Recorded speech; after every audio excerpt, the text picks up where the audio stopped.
Right ब्रदर्सनी 1903 मध्ये विमान बनवलं हे आपण पुस्तकात वाचलंय. परंतु कल्पना करा की याआधी हजारो वर्षांपूर्वी भारतात अशी विमानं होती जी आवाजाच्या वेगाने उडायची. रामायण महाभारतामध्ये अशा विमानांचं वर्णन आहे की जे आजच्या विज्ञानालाही थक्क करणार आहे. पण काय हे काल्पनिक चमत्कार होते की आपल्या पुराणांकडे एलियनपेक्षाही भारी तंत्रज्ञान होतं? नमस्कार मंडळी, मी राहुल अगोळकर सोनेरी किस्सामध्ये आपले पुनश्च स्वागत करतो. तर आज आपण बघणार आहोत पौराणिक विमान, अर्थातच युएफओज. तर आधी बघूया पुष्पक विमान. रावणाचं पुष्पक विमान जे म्हणतात नुसते मनाच्या वेगाने चालायचं, म्हणजेच जो हे विमान चालवत असायचा त्याच्या विचारांनीच याची दिशा आणि वेग ठरायचा.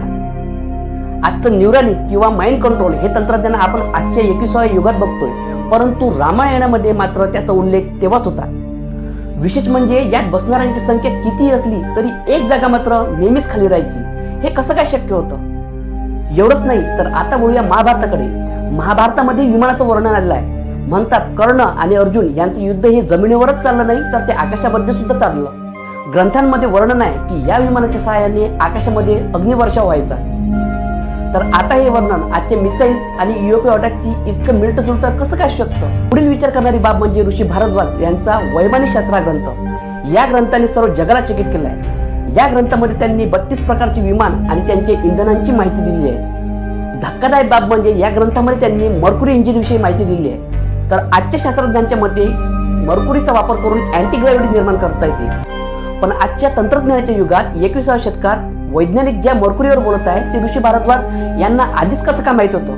हे कसं काय शक्य आहे? त्याचप्रमाणे एक महत्त्वाचा मुद्दा असून की हम्पीच्या मंदिरावर युएफओची असणारी चित्रे काय सांगून जातात? खरे तर काही लोक यांना नुसतं कल्पना मानतात, परंतु त्या काळी एवढं ज्ञान आणि भविष्याचा वेग घेऊन संगम कसं काय निर्माण झाला?